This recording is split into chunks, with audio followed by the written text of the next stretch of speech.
Right, we're continuing our series in the book of Mark. I'm going to begin with a question, and that is this: what is one of the greatest threats to the church? If you had to think of it, I mean, there's loads of things we could say, but what would you say are some of the big threats that there are to God's people, the church? And would you believe me if I said religion? Hey! And here's the controversial one. Religion. I want to hopefully show you today, or I want you to see from Jesus, that religion is detestable. Jesus does not like it. In fact, he's come to rescue us from it. Religion, what I mean by that is trying to work our way to impress God, trying to offer him something. We cannot do it, and Jesus is going to want to show us that, because it's something that so quickly invades the church and pulls the church away from God. So, strap in. Let me pray for us as we jump into this passage. Father, we need your help. We really do. Religion is something that will pull us away from the gospel. And so we ask that as we come to Jesus' words, you'll give us ears to hear. You'll give us hearts to believe what Jesus has to say about these things. And we'd leave here ready to listen and ready to live in light of it. Amen. Okay, so we pick up the story in Mark chapter 2, verse 18, where Jesus is having ongoing discussions with the religious leaders. So far, the leaders have just been listening in to what Jesus had to say. So they were there, packed into the house when Jesus was teaching and healing the paralytic. We looked at that last week. And things are going to start to heat up now. Because the crowds and the religious leaders are now going to start questioning Jesus about the things that he is teaching. And both questions from the crowd and from the religious leaders revolve around the behavior of Jesus' disciples, those who have started to follow after him. But it's not really the disciples that the religious leaders and crowds are really critiquing when they come to question Jesus. They really are questioning Jesus himself. And parents, you might feel a little bit of this when somebody comes to tell you about the behavior of your kids, right? We can take it personally because our kids often reflect what we're like. And so the disciples' behavior reflects their leaders and what their leader allows them to do or allows them to be. So have a look at the first query in verse 18. Now John's disciples and the Pharisees were fasting. People came and asked him, why do John's disciples and the Pharisees' disciples fast, but your disciples do not fast? Now we don't know who these people are who come to Jesus. The people came to him. It's likely that it's the crowds who've been listening in and are just generally watching at what's going on.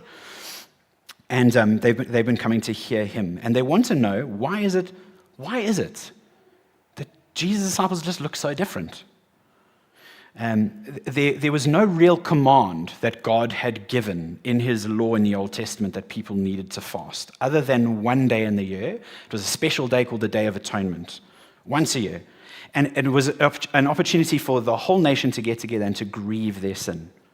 But fasting was kind of slowly added on to more and more festivals throughout Israel's history, and really became symbolic of somebody humbling themselves before God.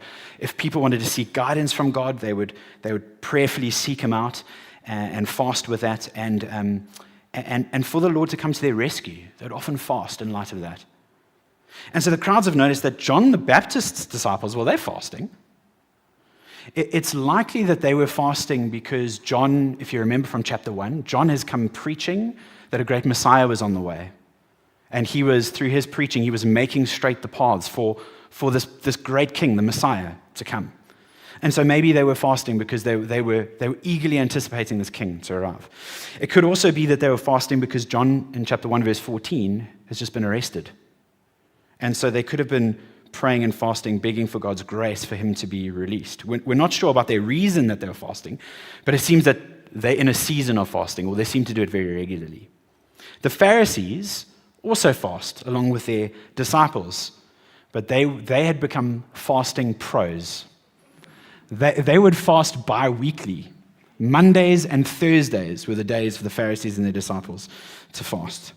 And then there were also various other times in the year when they do it. And so they looked, because remember what fasting had become, become this idea of humbly depending on the Lord, it really did look like these Pharisees were prayerfully trusting God.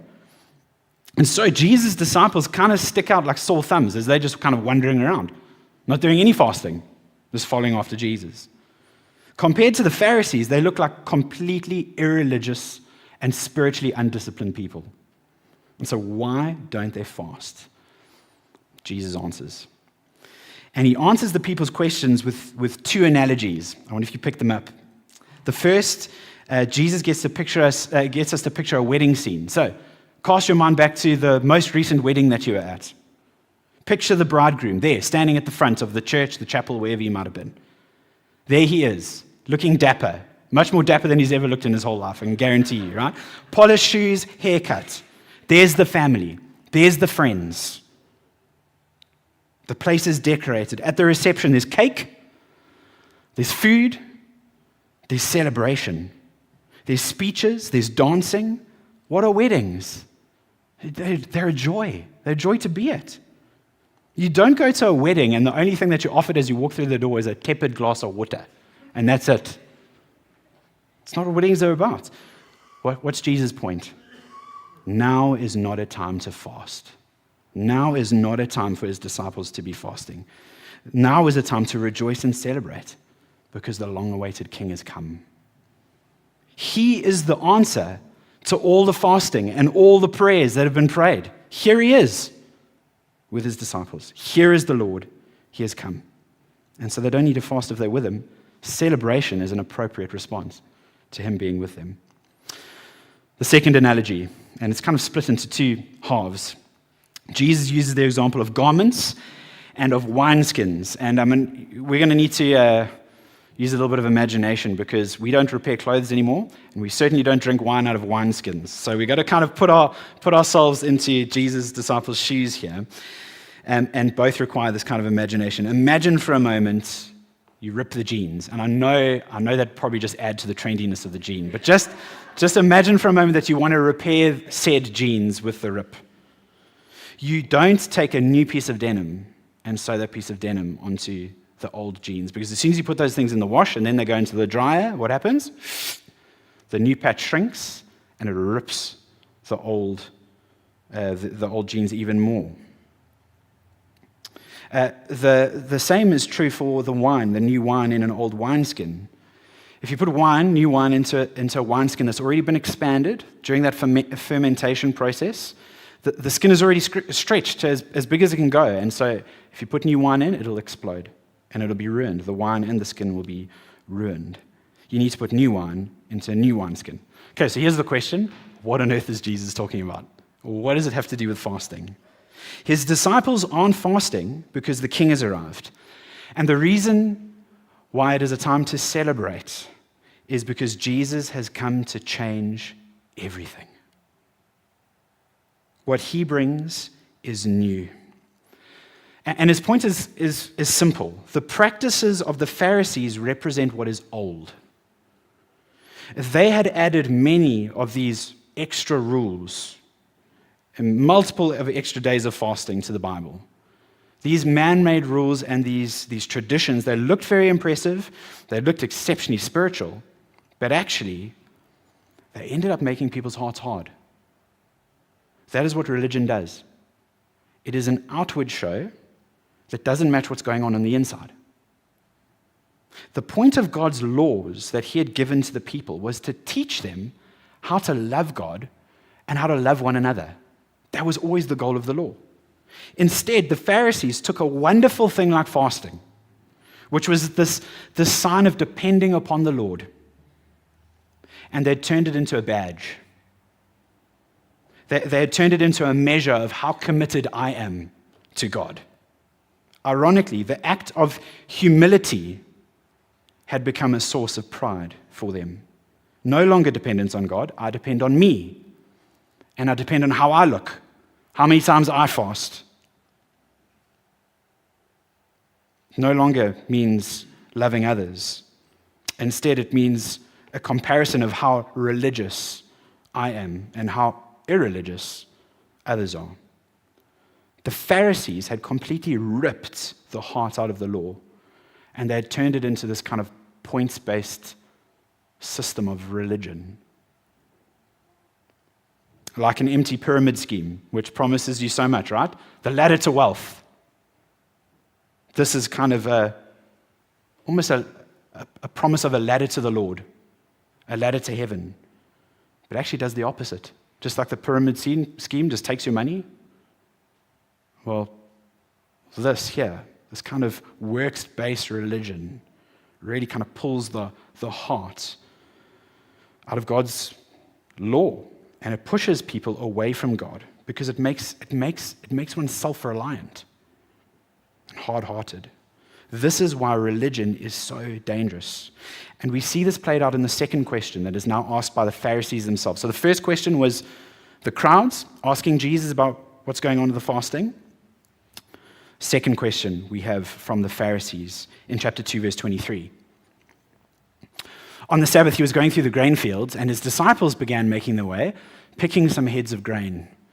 The Pharisees said to him, "Look, why are they doing what is not lawful on the Sabbath?" Again, Jesus' disciples look very different to how they would have acted. And it's kind of caught the attention of everybody by now. And they are what seems to be under surveillance by the Pharisees. The Sabbath police are out and about, like those traffic cops who are always out on public holidays, right? Easter weekend. There they are, hiding with their little speed camera. Here are the Pharisees waiting. They're just waiting for the disciples to do something here. And here it comes, verse 23. They're picking grain. And according to them, that's breaking the Sabbath. Now, the word Sabbath just means rest. God commanded the people in Exodus chapter 20 that they were to set aside a day, which was a Saturday, because God had created the world in 6 days and then he rested. And so people were to work 6 days and then were to rest. And the idea was it was a good idea for physical rest. It's a great thing that we are able to recover. It's a gift from God to have a day off. But it was also then a day to be set apart as a reminder, a heart reminder, that here, these were people who belonged to the Lord. That's what rest really is, to be the people of God. Ironically, though, even though the Pharisees are very confident in their understanding of the law, they'd actually misread it. In Deuteronomy 23:25, God made it permissible for those who are hungry to go and pick grain. You weren't allowed to work the field, so you couldn't take a sickle or anything like that. You couldn't go harvest grain. But if you were hungry, you could go out and you could get food. The point of the law was to rest in the Lord. But that didn't come at the expense of eating if you had no food. The law wasn't there to starve people who might have been unprepared. So God makes allowances for that. But the Pharisees were so worried about what constituted work that they created a whole bunch of other laws just to make sure that people didn't slip into work by accident. Scholars say that they've identified 39 categories that the Pharisees came up with of what constituted work. Here's a couple of them. You couldn't walk more than 1,999 steps. It's around 800 meters. If you stepped over the 2,000 step, that was not considered a journey, and that was breaking the Sabbath. If a wall fell over onto somebody, and they were still alive, you could pull them out the rubble. If they weren't alive, you had to leave them. You weren't allowed to touch them until the end of the Sabbath on the evening of the Saturday. If you broke a bone, let's just say from said wall falling on you, you weren't allowed to reset it until the end of the Sabbath. You could not treat any sickness unless life-threatening. Now, it's important to try and understand why. Why on earth did the Pharisees do this? Why did they put so many of these rules in place? Well, centuries before, many of you will know that the Israelites had been exiled out of the Promised Land because they had rejected God's laws. They had broken them. Now they are back in the land, and the Romans are ruling. So they're not in control. The Jews of their land, they are sitting under a Roman rule. They thought that if they obeyed enough, the Messiah would come. That the Messiah would come and rescue them, he would defeat the Romans, and there he would establish a new Israel. But if they kept breaking the law, then they'd be exiled again. And so like an extra barrier around God's commands, they start adding all of these other things, just to be sure. And so now in verse 25, Jesus turns to answer their question. But he doesn't get into a legal debate, a technical legal argument to try and convince them about why what his disciples are doing with the grain there is actually okay, it's a valid reading of the law, He doesn't do that. He goes straight away to burst their wineskins. Something new. He is going to redefine the purpose of the Sabbath, which is simply this. I wonder if you notice in verse 27, the Sabbath was made for man. The Sabbath was made for man, not man for the Sabbath. It was a day not to be served. It was a day to serve us.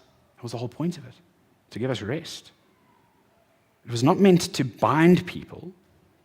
It was to free people to enjoy their Creator.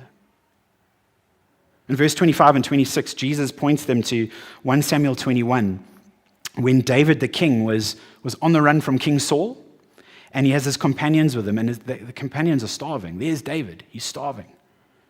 And so what would happen is on the Sabbath, the priests would bake some loaves of bread. They'd go put it on a table that was in the tabernacle. And here's Jesus' point, and why he kind of tells this. It almost feels like this story is out of nowhere. David goes in and he grabs that bread and he feeds his companions. And Jesus quotes that story because the king had the authority to take that bread that would have otherwise been unlawful in order that his companions didn't starve. Because the point of the law is not to kill. Jesus is saying that he, like David, has the authority. And he's been cruising around. I mean, we're early in the gospel, but already we see Jesus teaching with great authority in chapter 1. He's cruising around with great authority, and he has the authority to redefine their understanding of the law because they've got it wrong.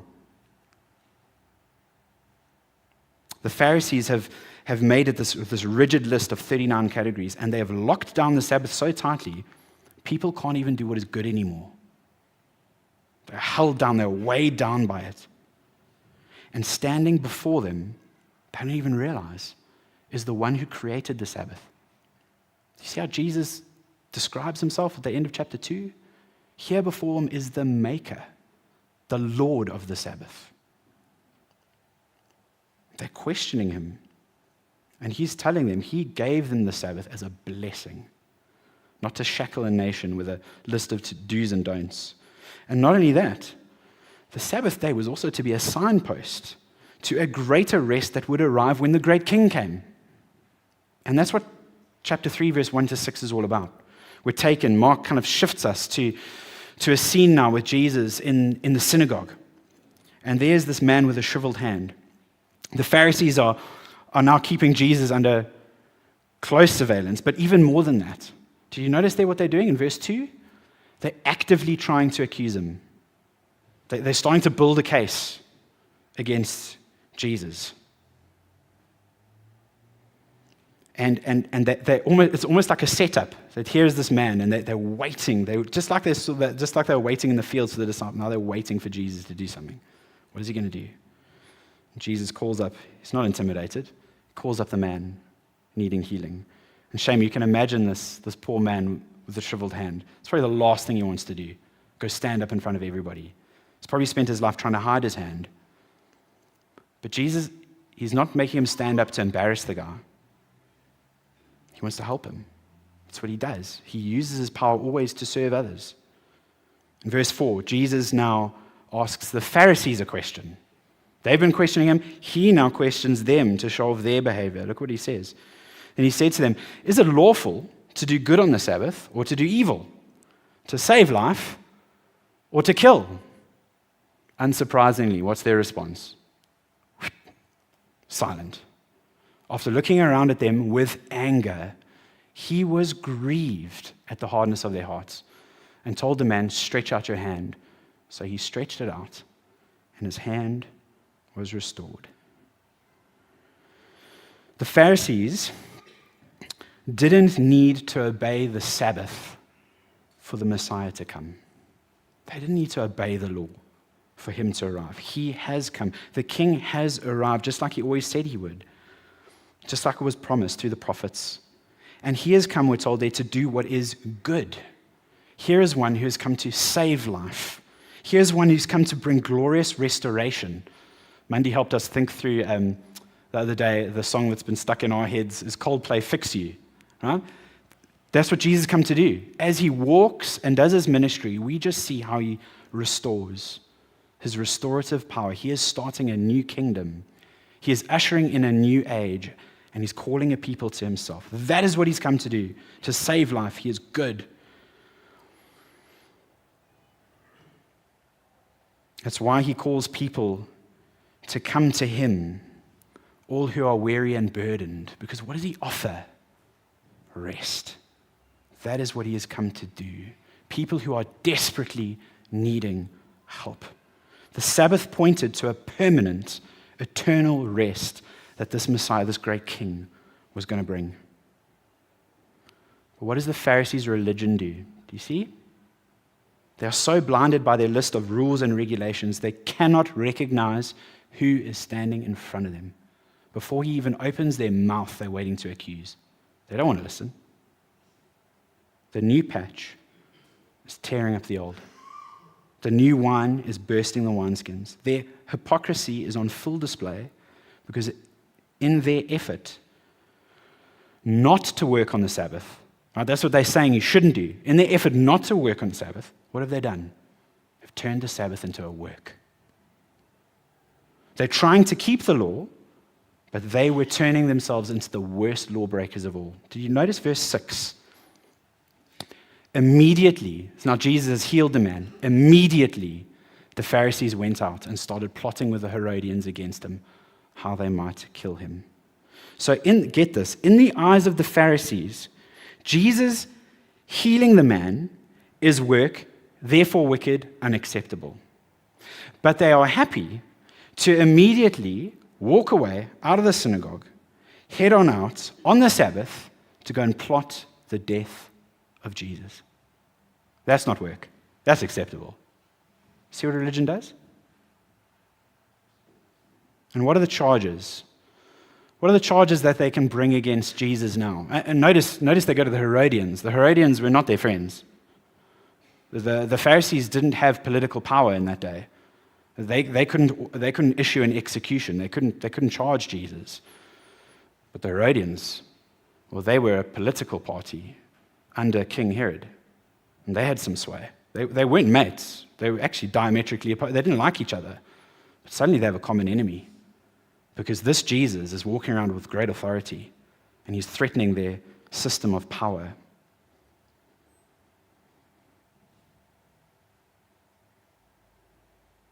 What are the charges that they can bring to him? What has Jesus done so far? Beginning of chapter 2. He offered to forgive a man's sin, healed a paralytic. He did the most terrible thing of walking into a tax collector's house and enjoying a meal with him and calling him to follow him. How wicked is that? And here we have him healing a man on the Sabbath. Folks, they are blind. The Pharisees are blind. Their religion has blinded them, and their religion has pushed them away from God. It's the lie that we fall for, thinking that so-called obedience will bring us somehow into the presence of God. And we need to do something to get into his good books. We need to climb a ladder. That's what religion promises. You get better and better and better, and maybe you'll attain him. No. God has to come to us. The lie of religion is I need to sort myself out first. I need to get my act together. I need to try a little bit harder this year. And then God will love me, maybe. No. That's to stick a plaster over a gaping septic wound. God comes, Jesus comes to bring restoration for our hearts. He comes to deal with the inside. And we'll be thinking about that later in the book of Mark. Religion is striving to do a whole bunch of things, but God has come to do it all for us. Religion promises so much, but in the end, it just makes your hard heart. Your heart, hard. Heart. I struggled with that earlier. Hard. I can't even say it again. I said it once. It was good enough. It makes our hearts hard. And you know what it does? It robs you of rest. It's actually what it really does. Robs us of rest. How do you know when you've done enough? How do you know? What measure do you use? So it becomes a burden. Being religious is a hopeless cause. It's joyless. It's dry. According to Jesus, it's dead. And so Jesus comes to bring hope. Jesus comes to bring peace. Here is one who brings rest with him. Jesus comes to save lawbreakers. That's what we're seeing here. The Pharisees are not too far from him if they would come to him. They can experience this grace that he offers. Last week we saw that Jesus comes for sinners. He's come for them too. He's come for people like Levi, tax collectors. He comes to forgive. And he does that by leaving the rest of the heavenlies with the Father, who he has enjoyed for eternity past. And here comes Jesus into this restless world. He submits himself. Get this. He submits himself to these baseless accusations of the Pharisees over his ministry. And then he goes and he dies a lawbreaker's death. Why does he do that? So that we can be restored to God. He dies to save us from our religion. And it's not just the religion of Judaism here that Jesus is just pointing out. The world is full of religions, all kinds of rules, all kinds of regulations, all kinds of practices, all promising a path to God. None of them will get you there. God has to come to us. We can never make it. Jesus navigates a path to us and brings forgiveness and rest. So, 2 implications for us as we get ready to close. Here's the first one. Give up on religion and choose Jesus. Choose relationship with him. That's what he's after. He's after your heart. It might be today that you're sitting under the burden of your own self-imposed religion. Or perhaps you're like the Pharisees, their disciples, the Pharisees' disciples who might be sitting under the religious code of others who are pressing you down with the weight of guilt and shame on your shoulders, struggling to be good enough. You cannot be good enough. You cannot. Hear Jesus clearly. You cannot be good enough. But Jesus has come to set you free. And he's come to forgive. He has big enough shoulders to carry the weight of our failures. And so, like the disciples, turn and follow him. Follow him. Go to him for rest. Secondly, beware of religion creeping back into your heart. It is so easy.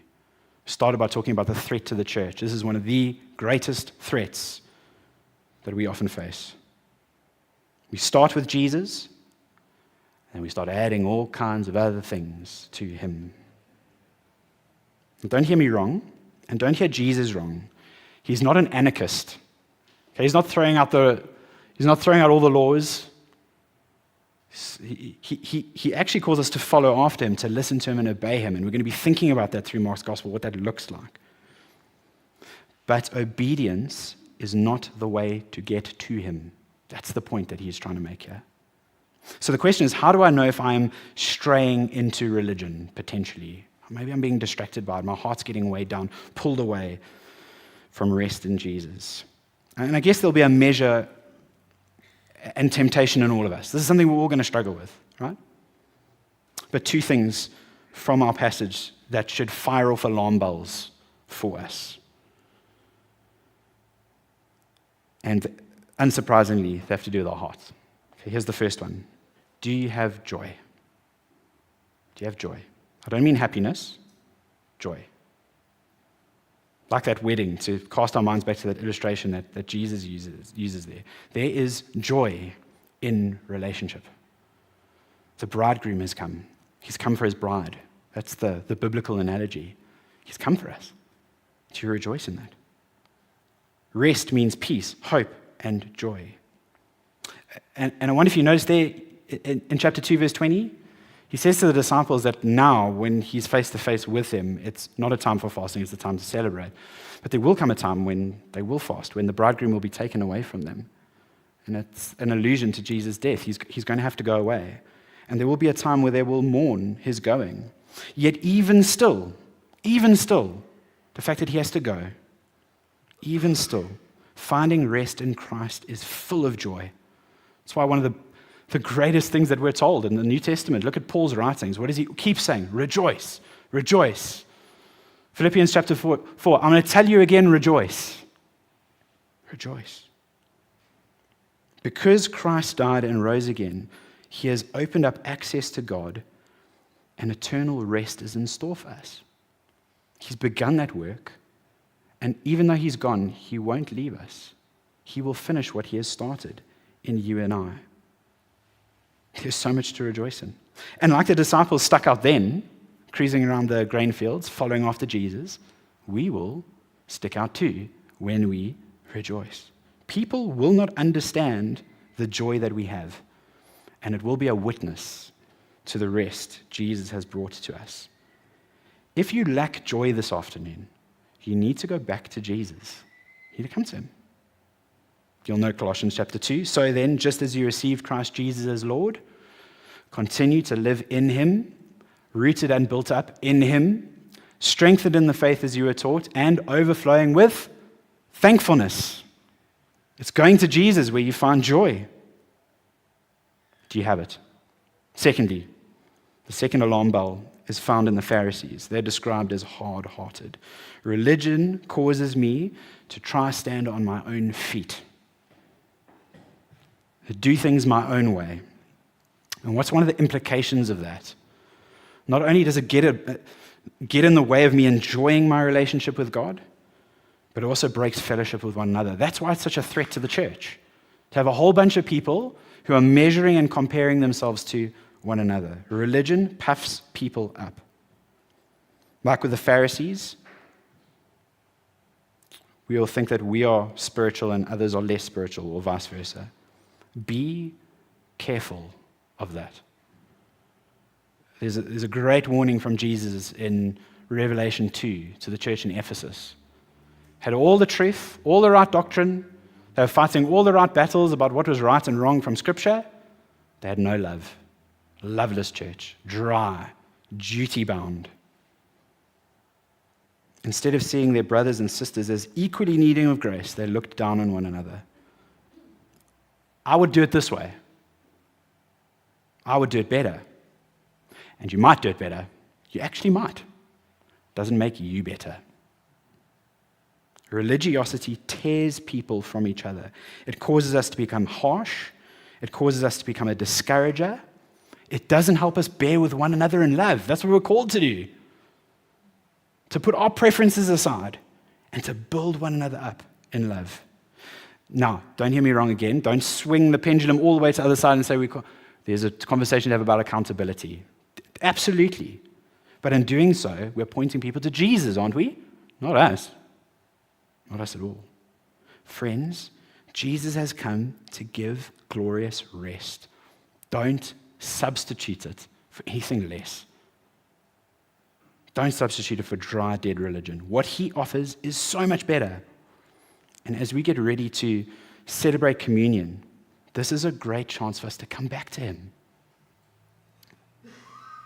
Bow with me. And let's bring him our hearts. Perhaps this afternoon the Spirit has highlighted an area in your life where you are caught up in religion. Jesus is calling us to find rest in him. Bring him your failures. Perhaps bring him your independent spirit, wanting to do it your way. Perhaps bring him your judgmentalism or lovelessness. Bring him your guilt and your shame.